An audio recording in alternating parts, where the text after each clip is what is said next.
problem based on charge equilibrium। इससे पहले lecture में मैंने आपको बताया था कि इक्विलिब्रियम क्या होता है। 2 और मोर देन 2 चार्ज, चाहे वो लाइक चार्ज हो चाहे वो अनलाइक चार्ज हो, इक्विलिब्रियम में कब होते हैं? जब इनके बीच में लगने वाला net force and total force कितना हो? 0 हो। ठीक है, तो वह जो है वह इक्विलिब्रियम कंडीशन में होते हैं। तो इसी को अपन इक्विलिब्रियम कंडीशंस की बात करते हैं। तो इसी इक्विलिब्रियम के बेस पर अपन न्यूमेरिकल प्रॉब्लम्स को आज डिस्कस करते हैं और बहुत इंपॉर्टेंट है, ये एग्जाम्स के पॉइंट ऑफ व्यू से भी इंपॉर्टेंट है। तो फर्स्ट प्रॉब्लम है आपके पास, फर्स्ट प्रॉब्लम है आपके पास 2 चार्ज, एक चार्ज का मैग्नीट्यूड है 4e, यानी उस चार्ज पर वैल्यू कितनी है? 4e है, और दूसरा चार्ज जो है इसके ऊपर मैग्नीट्यूड है कितना? 1e, यानी चार्ज की वैल्यू 1e है, और इनके बीच की डिस्टेंस कितनी है? r है। इनके बीच की डिस्टेंस कितनी है? r है। एक अनदर चार्ज q, अब चाहे पॉजिटिव है नेगेटिव है, इस चार्ज को मैं इस लाइन पे या इस एक्सिस पे किस जगह पे रखूं? इस चार्ज q को इस लाइन पे किस जगह पे रखूं कि ये तीनों चार्ज, ये वाला चार्ज, ये वाला चार्ज और ये वाला चार्ज इक्विलिब्रियम में आ जाए। इसमें आ जाए, इक्विलिब्रियम में आ जाए। तो इक्विलिब्रियम का मतलब क्या होगा? इस चार्ज के कारण इस पर लगने वाला फोर्स और इस चार्ज के कारण इस पर लगने वाला फोर्स का टोटल कितना होगा? 0 होना चाहिए। ये होगा। तो मान लीजिए, सपोज कीजिए कि जो है यह चार्ज जो है, ये Q जो है यहां से x डिस्टेंस पर रखा हुआ है। कितने डिस्टेंस पर रखा हुआ है? जब मैंने इस चार्ज Q को इस चार्ज से x डिस्टेंस पे रखता हूं, तब ये तीनों चार्ज जो है एक इक्विलिब्रियम कंडीशन में आ जाते हैं। क्लियर? x डिस्टेंस पे यहां पर। अब देखिए, ये चार्ज है आपका, इस चार्ज के कारण ये फोर्स लगेगा, इस चार्ज के कारण ये फोर्स लगेगा। मान लीजिए कि दोनों लाइन चार्ज हैं, तो ये फोर्स जो है वो आपका यहाँ पर F1 लगेगा। ये F1 जो है इस चार्ज के कारण इस पर लगेगा। इसी प्रकार इस चार्ज पर ये चार्ज 4e के कारण भी एक फोर्स लगेगा, और वह फोर्स अपन एज्यूम करते हैं F2। ठीक है, तो according to condition of equilibrium आपके पास क्या होगा? F1 plus F2 is equals to 0। ये कंडीशन होगी, F1 plus F2 equals to 0। यानी आपके F1 क्या है? F1 है force on Q due to charge 1e, ये ड्यू टू चार्ज 1e। तो यहां पर F1 की वैल्यू आपके पास कितनी आ जाएगी? अब यहां पर अपन क्या लगाएंगे? फोर्स चल रहा है तो कूलम्ब्स लॉ पर यहां पर इंप्लीमेंटेशन करेंगे। F1 आपके पास कितना आ जाएगा? K, ठीक है, Q, ये वाला Q इस वाले Q की वैल्यू कितनी है आपके पास? 1e, और ये कितना है? हमने Q माना है। अब यहाँ पर इनके बीच की डिस्टेंस, ये टोटल डिस्टेंस आपके पास कितनी है? r है। तो यहाँ से लेकर इस पॉइंट से लेकर इस पॉइंट के बीच की डिस्टेंस कितनी हो जाएगी? r माइनस x हो जाएगी। तो कूलम्ब्स लॉ के अनुसार r माइनस x हो जाएगी आपके पास।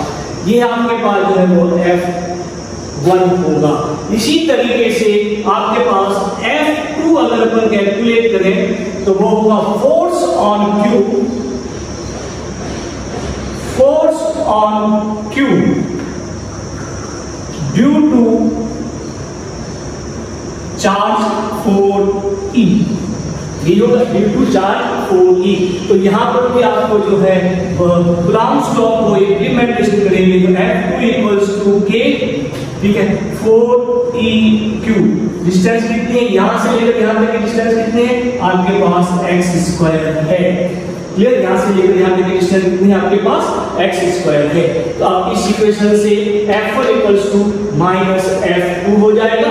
तो यहाँ से आपके क्या आ जाएगा F1 equals to minus F2 हो जाएगा। तो मैं F1 की वैल्यू आपके पास कितनी है K1e³ upon r minus x का square equals to minus K4e³ upon x²। यही होगा। तब यहाँ से ये इसके कैंसिल हो जाएगा, ये 1 इलेक्ट्रॉन से ये इलेक्ट्रॉन कैंसिल हो जाएंगे, Q से आपका Q कैंसिल हो जाएगा। तो आपके पास क्या बचेगा 1 अपॉन r माइनस x का square equals to 4 upon x²। ये हो जाएगा 1 अपॉन r माइनस x का स्क्वायर अपॉन 4 अपॉन 1 माइनस, इस माइनस का मैंने स्क्वायर कर दिया तो ये कैंसिल हो जाएगा। अब ध्यान से मैंने बोथ साइड स्क्वायर रूट किया तो r minus x equals to ये हो जाएगा आपके पास 2 upon x, r minus x equals to 2 upon x। Cross multiplication किया तो x equals to 2r minus 2x, तो इधर चला गया तो आपके पास 2r equals to 3x। r equals to आपके पास कितना आ जाएगा 3/2, सॉरी x निकालना तो x एज्यूम किया था पहले, x इक्वल्स टू आपके पास कितना आ जाएगा 2/3 r। ये आपके पास x की वैल्यू आ जाएगी। यानी इस x की पोजीशन कहां पर होगी, जितना r है उसका 2/3 पोजीशन होगा। तो यानी मान लीजिए यदि आपके पास r इक्वल्स टू 9 सेंटीमीटर है फॉर एग्जांपल, तो x इक्वल्स टू कितना आएगा 2/3 इंटू 9 यानी 6 सेंटीमीटर। तो कहने का मतलब ये है कि ये जो चार्ज है वो नियर टू 1 इलेक्ट्रॉन, यानी जिस आवेश का मान कम होगा उस साइड में जो है वो चार्ज रखा जाएगा, जिससे ये चार्ज और ये चार्ज एक इक्विलिब्रियम कंडीशन में आ जाएंगे। तो मैंने चार्ज की जब आपको इक्विलिब्रियम कंडीशन बताई थी तो उस इक्विलिब्रियम कंडीशन में मैंने यही बताया था कि किसी भी 2 या 2 से अधिक चार्ज के इक्विलिब्रियम कंडीशन है और दोनों का चार्ज अगर अलग अलग है तो जो थर्ड चार्ज है वह उस चार्ज की तरफ होगा जिसकी वैल्यू कम होगी, जिस पर चार्ज का मान कम होगा। तो यानी जैसे 4e है और ये 1e है, तो यहाँ पर चार्ज की वैल्यू कम है, तो ये वाला चार्ज जो Q अपन ने माना थर्ड चार्ज वह किस तरफ होगा, आपके 1e की तरफ होगा। तो ये थे आपके पास फर्स्ट प्रॉब्लम। इस प्रॉब्लम से आपको r की वैल्यू दे दी जाती है और आपको x की वैल्यू दे दी जाती है, तो आप इसको इजीली कैलकुलेट कर सकते हैं। ये जो एक प्रॉब्लम जो है वो थी आपके पास इसमें। Now we discuss another problems.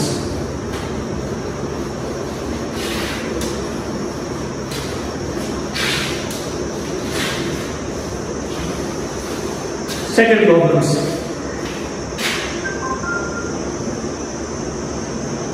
एक आपको जो है इक्विलेटरल ट्रायंगल दे रखा है, एक ट्रायंगल आपको दे रखा है,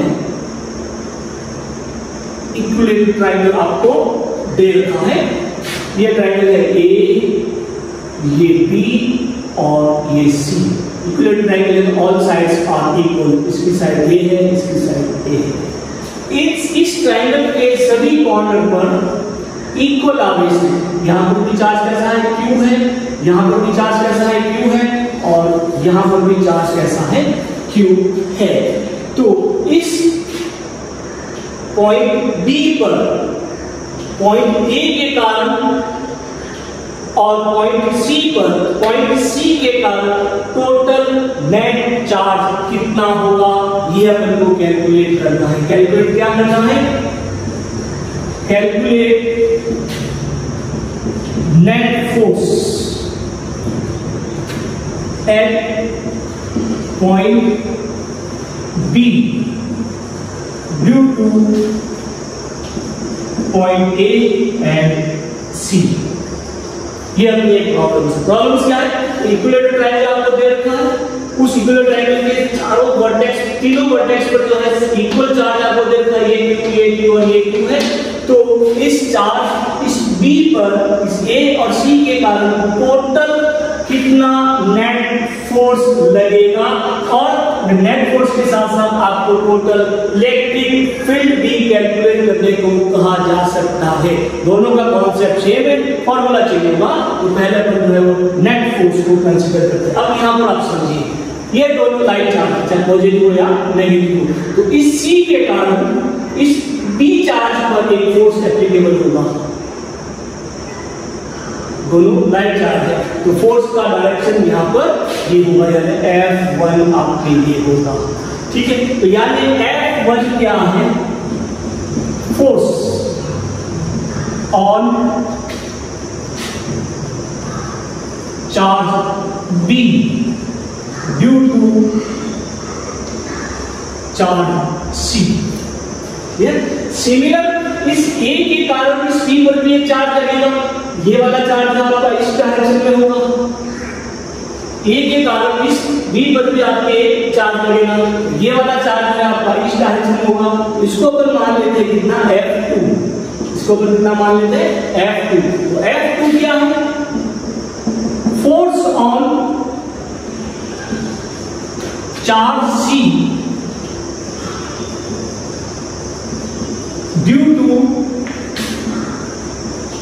चार्ज A। ये होगा आपके पास F1 और F2 होगा। क्लियर? अब देखिए, एक ये चार्ज आ रहा है, एक ये चार्ज आ रहा है, तो इसका रिजल्टेंट चार्ज कौन सा होगा? ये वाला इसी डायरेक्शन में होगा इसका रिजल्टेंट चार्ज, ये होगा F। ठीक है, ये होगा इसका रिजल्टेंट चार्ज होगा आपके पास। क्लियर? तो जो रिजल्टेंट चार्ज होगा F इक्वल्स टू वेक्टर फॉर्मूले से ये आपके पास जो है वो x है, ये y है, तो इसका रिजल्टेंट r है। तो r इक्वल्स टू कितना होता है? Under x square plus y square plus xy cos theta. ये होता है x square plus y square plus xy cos theta होता है। ये आपने 11th में पढ़ा था। ये तो यहाँ पर देखिए, ये F1 है और ये F2 है, तो रिजल्टेंट फोर्स कौन सा होगा? F होगा। तो F इक्वल्स टू कितना हो जाएगा? Square root of F1 square plus F2 square plus F1 F2 cos theta. F1 square plus F2 square plus 2 F1 F2 cos theta हो जाएगा। तो अब यहां से सबसे पहले क्या कैलकुलेट करते हैं? F1 आपके पास कितना आएगा? कूलम्ब्स का मान लेंगे। F1 कौन सा है? B और C, ये होगा। तो इसके बीच की डिस्टेंस कितनी है? A है। और चार्ज कितना है? यहाँ पर भी Q है और यहाँ पर भी Q है। दो चार्ज के बीच में लगने वाला फोर्स जिसके बीच की डिस्टेंस A है, चार्ज कितना है? Q1 और Q है दोनों तरफ। तो K इक्वल्स टू कितना आएगा? फर्स्ट चार्ज Q1 कितना है? Q है। सेकंड चार्ज Q2 कितना है? Q है। इनके बीच की डिस्टेंस कितनी है? A स्क्वायर है। और डायरेक्शन किस तरफ है आपके पास? B C B डायरेक्शन की तरफ होगा। C B डायरेक्शन की तरफ होगा। सिमिलर जो होगा आपके पास F2 आपके पास कितना हो जाएगा? K, ये होगा आपके पास F2, ये वाला डायरेक्शन। तो F2 बराबर K, Q1 कितने होगा? Q2 वही है, अपॉन डिस्टेंस कितनी हो जाएगी? A। ये कौन सा होगा आपके पास? AB डायरेक्शन की तरफ होगा। AB डायरेक्शन की तरफ होगा। तो यानी F1 आपके पास कितना आ गया? Q square upon A square, और F2 आपके पास कितना आ गया? Q square upon A square. अब यहाँ पर थीटा, F1 की वैल्यू आ गई, F2 की वैल्यू आ गई, अब अपने पास थीटा। तो थीटा इक्विलेटरल ट्रायंगल है, तो वैल्यू कितनी होगी? 60 डिग्री, 60 डिग्री और 60 डिग्री। तो ये वाली वैल्यू कितनी हो जाएगी? 60 डिग्री हो जाएगी। यानी आपके पास थीटा इक्वल्स टू कितना आ जाएगा? 60 डिग्री हो जाएगा। तो इस प्रकार आपके पास सारी वैल्यू, अब इस वैल्यू को अपन जो है इसमें पुट कर लेते हैं, तो आपके पास net force F equals to under root F1 square, तो आपके पास हो जाएगा k square q to the power 4 a to the power 4 plus ये तो हो जाएगा k square q to the power 4 a to the power 4 plus 2 f1 k q square a square f2 k q square a square cos 60 degree, ये होगा cos 60 degree. तब यहां से आपके पास ये हो जाएगा f इक्वल्स टू स्क्वायर होगा यहां पर कितना होगा k square q to the power 4 k square to the power 4 a4 k square to the power 4 a4, ठीक है। और तो ये हो जाएगा 2 k square q to the power 4 a to the power 4 plus ये रहेगा आपके पास 2, इसको मल्टीप्लाई करेंगे तो k square q to the power 4 a to the power cos 60 की वैल्यू होती है आपके पास √3/2, cos की वैल्यू कितनी होती है √3/2। अब यहां से आपके पास ये से इसे कैंसिल हो गया। अब यहां से आपके पास f equals to k square q to the power 4 a to the power 4 मैंने कॉमन ले लिया √2 k स्क्वायर का कितना आ जाएगा k q to the power 4 का कितना आ जाएगा q स्क्वायर और a टू द पावर 4 का कितना आ जाएगा a स्क्वायर। पीछे कितना बचा 1 प्लस √3/2। ये आपके पास नेट फोर्स इतना कैलकुलेट होगा, यानी इस पॉइंट बी पर, इस पॉइंट ए और पॉइंट सी पर जो चार्ज है, इस चार्ज के कारण जो फोर्स एप्लीकेबल होगा वह कितना होगा F equals to √2k q square upon a square √1 plus √3/2 coulombs. Clear.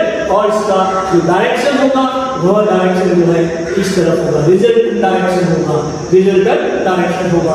तो ये भी एक प्रॉब्लम्स है, इस प्रॉब्लम्स को भी आप लोग जरूर समझिए। प्रॉब्लम्स क्या आपको किसी भी इक्विलैटरल ट्रायंगल्स के वर्टेक्स पर इक्वल चार्ज दे रखा है तो किन्हीं दो पॉइंट के कारण किसी तीसरे पॉइंट पर कितना नेट फोर्स लगेगा, यही अपन को कैलकुलेट करना है।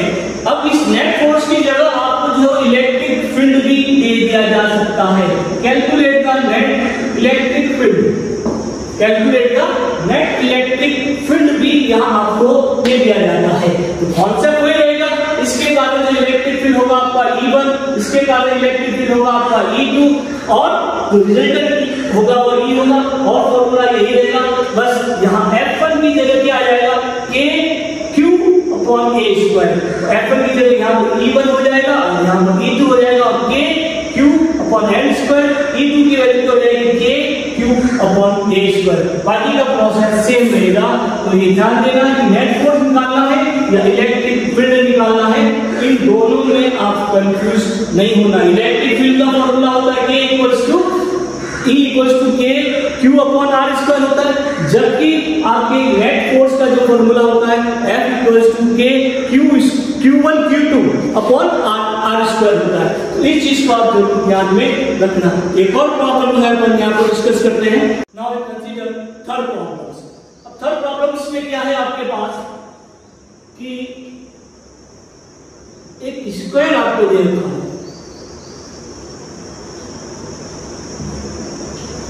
एक स्क्वायर आपके पास A B C D। In square की जो साइड है उसकी लेंथ है A और इसकी साइड की लेंथ है A, इसकी साइड की लेंथ है A और इसकी साइड की भी लेंथ है A। इन सभी पर इनके वर्टेक्स जो दे रखे हैं, इन सभी पर जो इक्वल आवेश दे रखा है Q, इधर भी आवेश चार्ज Q है, इधर भी चार्ज Q है और इधर भी आपके पास चार्ज Q है। तो किन्हीं तीन चार्ज के कारण छोटे चार्ज पर कितना नेट फोर्स लगेगा, क्या करना है, कैलकुलेट द नेट फोर्स। ठीक है। और charge B due to charge A B and C, यानी इस B पर चार्ज A, चार्ज B और चार्ज C के कारण कितना नेट फोर्स लगेगा। क्वेश्चन आपको समझ में आ गया। एक आपको स्क्वायर दे रखा है, इस स्क्वायर के चारों वर्टेक्स पर इक्वल चार्ज आपको दे रखा है, तो किन्हीं तीन वर्टेक्स के कारण चौथे वर्टेक्स पर कितना नेट फोर्स लगेगा या कितना इलेक्ट्रिक फील्ड होगा। तो यहां पर हम नेट फोर्स को कैलकुलेट करते हैं। तो देखिए आपके पास ए और बी, इस बी पर ए के कारण एक फोर्स लगेगा, क्लियर। मान लीजिए कि दोनों लाइट चार्ज है, तो आपके पास फोर्स कैसा लगेगा, इस डायरेक्शन में लगेगा। ये फोर्स होगा आपका एफ ए, ये फोर्स होगा आपका एफ ए। यानी एफ ए आपके पास क्या है, एफ ए फोर्स, ठीक है, on charge B due to charge A, ये होगा एफ ए। नाउ इस बी पर इस सी के कारण एक फोर्स लगेगा, तो उसका डायरेक्शन जो है वो आपके पास ये हो गया। इसका डायरेक्शन क्या होगा, दोनों लाइट चार्ज है तो डायरेक्शन क्या होगा, इस तरफ भी होगा, तो ये होगा आपके पास एफ बी। ध्यान रखना, इलेक्ट्रिक फील्ड और फोर्स का डायरेक्शन बहुत इंपॉर्टेंट है। अगर आपने डायरेक्शन गलत बना दिया तो आपके न्यूमेरिकल प्रॉब्लम्स के मार्क्स गए, ठीक है। तो इसको आप जरूर ध्यान में रखना, डायरेक्शन बहुत इंपॉर्टेंट है। विदाउट डायरेक्शन, अगर आपने ये डायरेक्शन इधर बना लिया तो आपका नेट फोर्स गलत हो जाएगा, तो ये भी आपको ध्यान में रखना है। तो डायरेक्शन हमेशा मैंने आपको उसका बिल्कुल डीपली बताया है, तो इस चीज को आप ध्यान में रखना। जो कॉन्सेप्ट था मेरा इक्विलिब्रियम ऑफ चार्ज, चार्ज का जो इक्विलिब्रियम जो वीडियो था आप उसमें उसको जरूर वापस देखिए। तो एफ ए आपका इस डायरेक्शन में लगेगा, एफ बी आपका इस डायरेक्शन में लगेगा। एफ बी आपके पास क्या है, force on charge B due to charge C, clear. तो एक चीज तो ये होगी। अब कितना होगा देखिए, यहां पर देखिए, एक तो फोर्स आपका इस डायरेक्शन में लग रहा है, एक फोर्स आपका इस डायरेक्शन में लग रहा है, तो रिजल्टेंट फोर्स कौन सा होगा, ये होगा रिजल्टेंट फोर्स। ये आपका एफ ए और ये आपका एफ बी। तो रिजल्टेंट फोर्स आपका इस डायरेक्शन में लगेगा, वो मैं मान लेता हूं एफ एक्स। यानी इन दोनों का रिजल्टेंट फोर्स वो होगा एफ एस। एक चीज क्लियर हो गई आपके पास, एफ है। सबसे पहले अपन एफ डैश को कैलकुलेट करते हैं। एफ डैश कितना होगा, एफ डैश इक्वल्स टू, अभी पिछले वाले क्वेश्चन में अपन ने पढ़ा, F A square plus F B square plus 2 F A F B cos theta. अब यहाँ पर थीटा, ये थीटा के बीच में कितना है, 90 डिग्री है। थीटा कितना है आपके पास, 90 डिग्री है।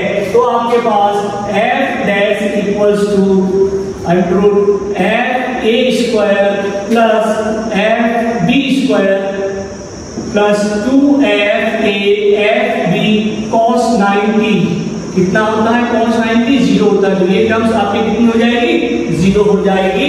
तब आपके पास एफ डैश इक्वल्स टू कितना आ जाएगा, F A square plus F B square.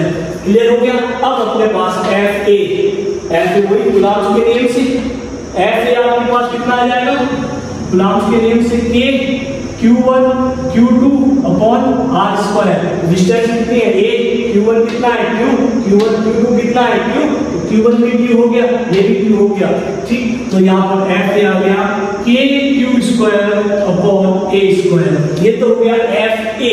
इसी तरीके से आप एफ बी भी कैलकुलेट करेंगे, एफ बी तो वो होगा आपके पास K Q into Q upon A square equals to K Q square upon A square हो जाएगा।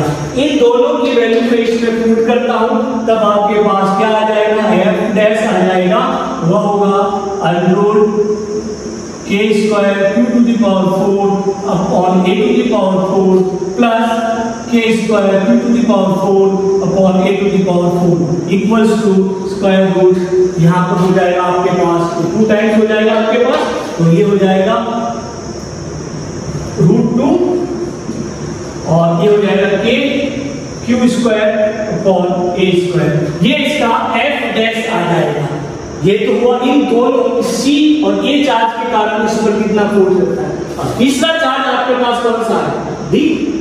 डी के कारण भी आपके पास एक फोर्स लगेगा। ये स्ट्रेट लाइन होगी यहाँ पर और ये डायरेक्शन होगा इसका एफ डी। ये इसका डायरेक्शन होगा एफ डी। अब अपने पास जो है इसके और इसके बीच की डिस्टेंस आपको निकालनी है, क्योंकि ये चार्ज और चार्ज के बीच की डिस्टेंस निकालनी है। तो ये देखिए आपके पास क्या है, एक राइट एंगल है। क्या है आपके पास, एक राइट एंगल है। तो ये क्या हो गया परपेंडिकुलर, ये क्या हो गया बेस, और ये क्या हो गया आपके पास हाइपोटेनस। तो अब यहाँ से अपन hypotenuse equals to perpendicular square plus base square का स्क्वायर रूट। ये हो जाएगा रूट 2a। तो इसके बीच की डिस्टेंस कितनी हो जाएगी आपके पास, रूट 2a। और तो फोर्स लगेगा वो कितना लगेगा, एफ डी लगेगा। Now we calculate F D. F D अब को कैलकुलेट करना है। तो चार्ज कितना है, क्यू है, यहाँ पे चार्ज क्यू है, डिस्टेंस कितनी है, रूट 2a हो जाएगा। तो के चार्ज हो गया Q1 भी Q, Q2 भी Q अपॉन रूट 2a का स्क्वायर। तो इसको अपन लिखेंगे तो हो जाएगा के Q square upon 2a square हो जाएगा। तो ये हो जाएगा एफ डी हो जाएगा। अब अपन ने इन तीनों के कारण लगने वाला फोर्स को अपन ने कैलकुलेट कर दिया। अब टोटल फोर्स कितना होगा, तो देखिए एफ डी और एफ एक ही दिशा में लग रहा है, तो टोटल फोर्स किसके बराबर होगा, F D plus F dash हो जाएगा। यानी नेट फोर्स या टोटल फोर्स, ये अपन को फाइनली कैलकुलेट करना है। तो net force F equals to कितना हो जाएगा, F D plus F dash. ये हो जाएगा F D plus F dash हो जाएगा। एफ डैश अपने अभी कैलकुलेट किया, वो कितना है, रूट एफ डी आपके पास हो गया के Q square upon 2a square plus F dash अभी अपन ने यहाँ पर कैलकुलेट किया, वो था आपके पास रूट 2 के Q square upon a square हो गया आपके पास। क्लियर।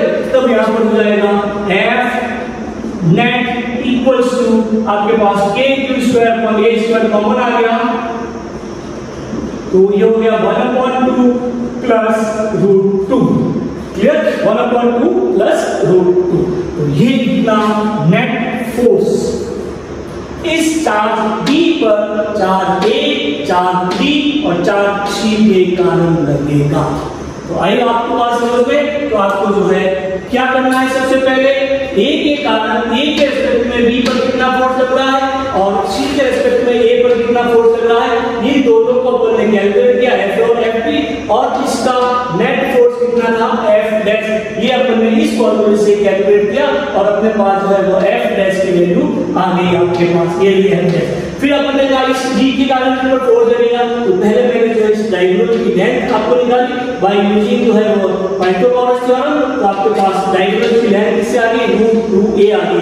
अब इसका भी जो फोर्स लगेगा वो F D इसी डायरेक्शन में, F D मैंने यहाँ पर कैलकुलेट कर दिया k Q square upon 2a square. अब टोटल फोर्स कितना लगेगा, F A भी इसी डायरेक्शन में है और F D भी आपका इसी डायरेक्शन में। तो नेट फोर्स क्या होगा, इन दोनों का सम हो जाएगा। तो नेट फोर्स कितना होगा, F D plus F dash equals to आपके पास हो जाएगा k Q square upon 2a square plus root 2 k Q square upon a square. यहाँ से मैंने कॉमन ले लिया इसको। तो ये था आपके पास F नेट फोर्स जो है वो कितना लगेगा, इस चीज को भी आपको जरूर ध्यान में रखना है। Now we consider next problems.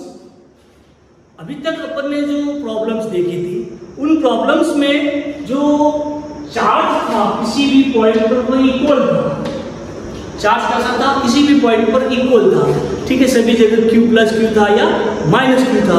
और फिर अपन ने टोटल नेट फोर्स जो है अपन ने निकाला था। अब अपन जो नेक्स्ट प्रॉब्लम में ये है कि किसी स्क्वायर में, ये आपके पास स्क्वायर है ABCD स्क्वायर है, जिसकी ईच साइड की लेंथ कितनी है, 2 सेंटीमीटर है, और इनके वर्टेक्स पर चार्ज जो दे रखा है, ए वर्टेक्स पर -2q दे रखा है, बी वर्टेक्स पर +2q दे रखा है, सी वर्टेक्स पर -q दे रखा है और डी वर्टेक्स पर आपके +q दे रखा है। यानी चार्ज डिफरेंट है। क्लियर? अब यहां पर इस पॉइंट को, जो इसकी डायगोनल से इस डायगोनल्स का इंटरसेक्ट पॉइंट है, तो इस पॉइंट ओ पर नेट इलेक्ट्रिक फील्ड कितना होगा। अब यहां पर आपको नेट फोर्स भी पूछा जा सकता है, तो नेट फोर्स के दो प्रॉब्लम्स अपन ने ऑलरेडी कर चुके हैं। तो इस यहां पर अपन जो है नेट इलेक्ट्रिक फील्ड कितना होगा यह अपन को कैलकुलेट करना है, यानी ई नेट कितना होगा, कहां पर, इस पॉइंट ओ पर। तो सबसे पहले अपन जो है वो स्क्वायर के डायगोनल्स की प्रॉपर्टी अपन जानते हैं। तो स्क्वायर के डायगोनल्स की प्रॉपर्टी क्या होती है कि diagonals are intersect to each other at the middle, यानी ये जो है डायगोनल्स एक दूसरे को क्या करते हैं, वो बाइसेक्ट करते हैं एट 90 डिग्री, यानी यहां से ये पॉइंट यहां से 90 डिग्री है, तो ये साइड और ये साइड भी इक्वल होगी, और ये साइड और ये साइड भी आपके इक्वल होगी। आई बात समझ में आपको। दूसरा पॉइंट, आप सबसे पहले अपन जो है इस डायगोनल्स की लेंथ निकालते हैं। क्लियर? तो लेंथ ऑफ दी एसी और बीडी, सबसे पहले अपन क्या निकालते हैं, लेंथ ऑफ एसी और बीडी बोथ आर इक्वल, किसी एक के ऊपर निकाल देते हैं। तो उसके लिए अपन क्या लेते हैं, ट्राइंगल BCD, ट्राइंगल BCD, यानी ये वाला ट्राइंगल BCD, ये वाला ट्राइंगल, तो ये आपके बेस हो जाएगा, ये आपके परपेंडिकुलर हो जाएगा, और ये आपके पास हाइपोटेन्यूज हो जाएगी। तो यानी आपके पास जो है BD equals to square root of 2 centimetre का स्क्वायर, यानी कितना हो जाएगा 4 + 4, तो कितना हो जाएगा 8√8, और √8 को मैं कर सकता हूं 2√2, ये होगा 2√2। अब BD यहां पर आपके कंप्लीटली यहां पर ये यहां से लेकर यहां तक की लेंथ कितनी है 2√2, यहां से लेकर यहां तक की लेंथ आपके पास है 2√2 है आपके पास। क्लियर? तो अब इसको जो है अगर हाफ करेंगे, क्योंकि ये बाइसेक्ट करती है, तो यहां से हाफ करने पर आपके पास BO या DO ये आएगी आपके पास, वो कितनी हो जाएगी √2/2, यानी ये कितनी हो जाएगी आपके पास √2 हो जाएगी। कहने का मतलब ये है, ये वाली लेंथ भी आपके पास √2 हो जाएगी, ये वाली लेंथ भी आपके पास √2 हो जाएगी, और ये वाली लेंथ भी आपके पास √2 हो जाएगी, और ये वाली लेंथ भी आपके पास √2 हो जाएगी। क्लियर?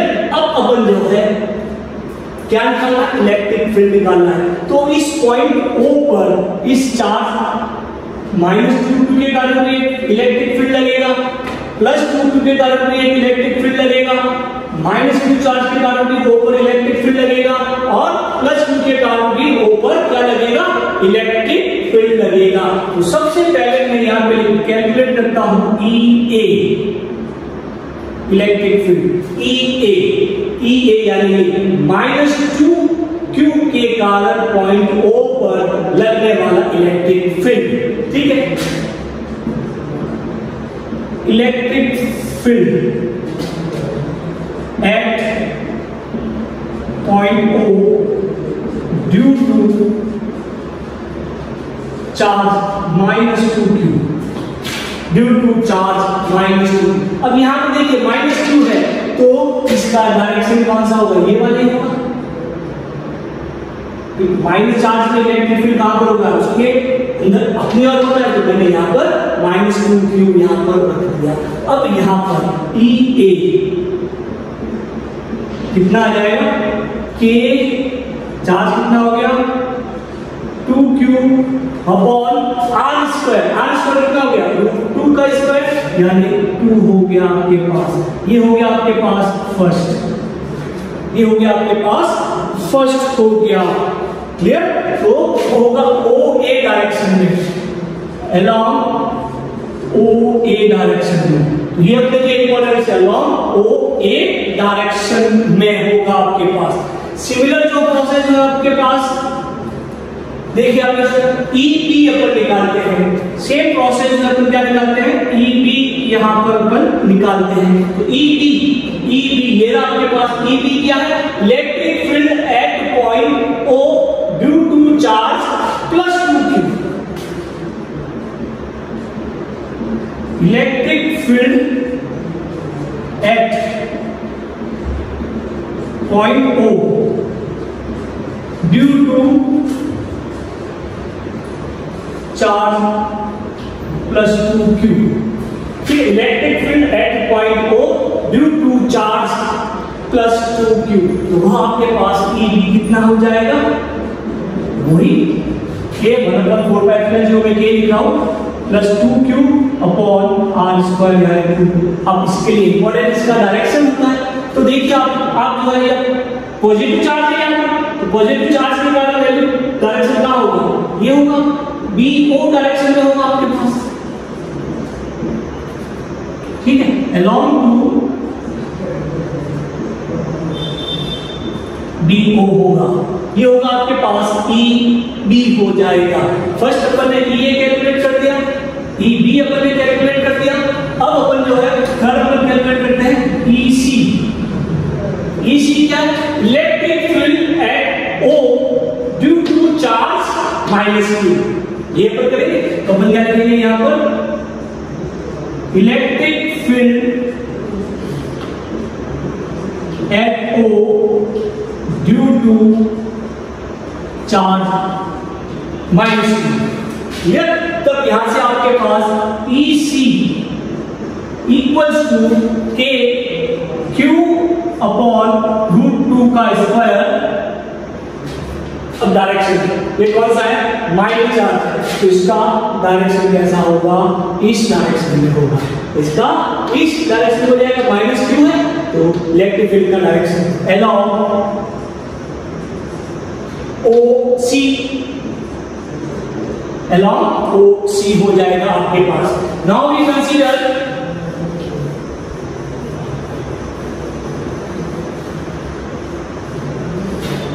अलोंग OC हो जाएगा आपके पास, क्लियर। देयरफॉर नेक्स्ट जो है आपके पास ED अपन यहां पर कैलकुलेट करेंगे, तो electric field at O due to charge D, ये अपन यहां पर कैलकुलेट करेंगे, electric field at O due to charge at O due to charge plus Q, वही सेम डेफिनेशन से ED इक्वल्स टू ये हो जाएगा K Q अपॉन √2 का स्क्वायर।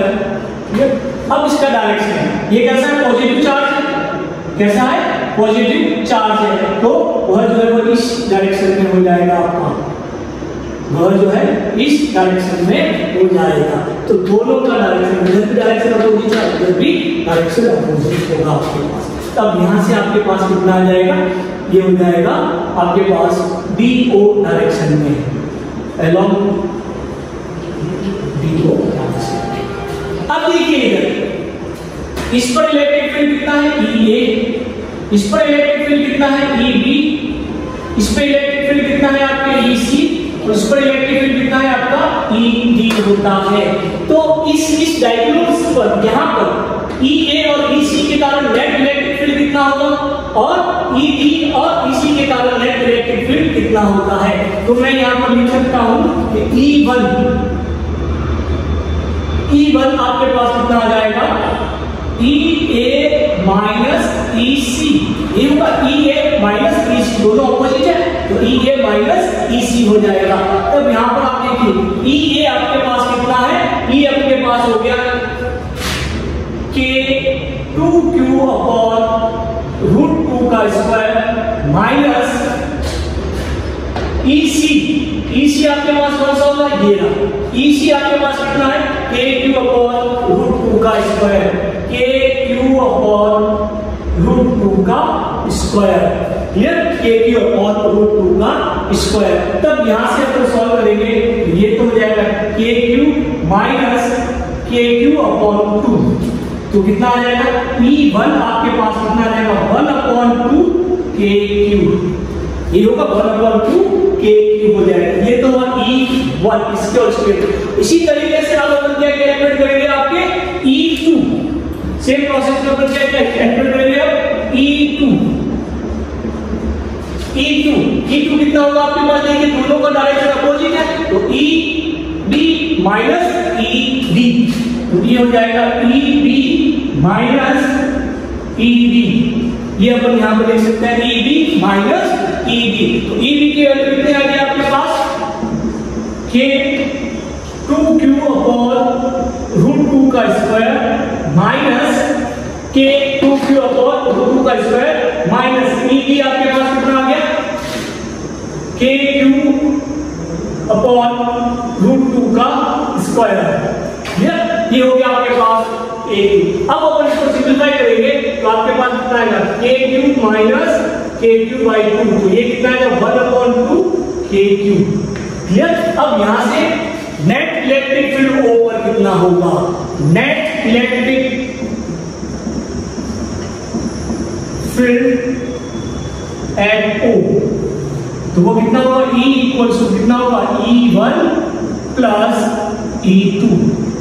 क्लियर। तो E1 कितना है आपके पास 1/2 KQ, और E2 कितना है 1/2 KQ, यानी कितना आ गया KQ। अब यहाँ पर अपन K की वैल्यू जानते हैं, Q आपको कितना देता है 0.2 माइक्रोकूलम्स, तो K की वैल्यू तो अपन जानते हैं 9 × 10⁹ और Q आपको देता है 0.2 माइक्रोकूलम में 0.2 × 10⁻⁶ कूलम। ये इतना इस पर जो है नेट इलेक्ट्रिक फील्ड लगेगा। तो यहाँ जो इंपॉर्टेंस है वह है direction of the electric field. तो सबसे पहले अपन ने क्या किया, ये जो स्क्वायर देखा है इस स्क्वायर की डायगोनल्स की लेंथ अपन ने निकाली, और अपन जानते हैं स्क्वायर की प्रॉपर्टी के according diagonals are perpendicular bisect to each other. उसी के आधार पर जो OA, OB, OC, OD की लेंथ कितनी है आपके पास √2 है। फिर मैंने प्रत्येक पॉइंट पर A पर, B पर, C पर, D पर क्या कैलकुलेट किया, electric field, electric field eight A, electric field eight B, electric field eight C और इलेक्ट्रिक फील्ड एट D, और उनका डायरेक्शन, ये चारों इलेक्ट्रिक फील्ड आ गए। अब यहाँ पर जो डायगोनल्स इस पर की, ये डायगोनल एक तो इस तरफ जा रहा है ये, और ये जा रही है, इस EA और EC के कारण नेट इलेक्ट्रिक फील्ड कितना होगा EA माइनस EC, और वो कितना माना मैंने E1 इक्वल्स टू 1/2 KQ। इसी तरीके से E2 यानी इस EB और EB के कारण net electric field E2 equals to कितना होगा EB माइनस EB। इसको सिंपलीफाई किया तो आपके पास 1/2 KQ। अब कुल इलेक्ट्रिक फील्ड E1 और E2 है, तो वो कितना हो जाएगा E1 plus E2 1/2 KQ plus 1/2 KQ equals to K × Q। K की वैल्यू अपन जानते हैं 9 × 10⁹ Q आपको क्वेश्चन में गिवन है, तो कितना है 0.2 माइक्रोकूलम्स। अब आप इसको सिंपलीफाई कर लीजिए और वह आपके पास इसका रिजल्ट आ जाएगा। क्लियर। तो ये भी प्रॉब्लम्स इंपॉर्टेंट है। अब इससे रिलेटेड प्रॉब्लम्स बहुत है, आप जो है देखिए प्रॉब्लम्स ये भी है क्योंकि ये इक्विलेटरल ट्रायंगल से इसके परपेंडिकुलर बाइसेक्ट करता है, ये इसके परपेंडिकुलर बाइसेक्ट करता है, ये इसके परपेंडिकुलर बाइसेक्ट करता है, तो यहाँ पर इस पॉइंट पर नेट इलेक्ट्रिक फील्ड कितना होगा, ये भी प्रॉब्लम जो है इंपॉर्टेंट है, इसको भी अपन डिस्कस कर सकते हैं। सेम प्रोसेस रहेगा जो अपन इस तरीके से देखा है, उसमें भी जो है वो कंसीडर किया जाएगा। Okay, thank you.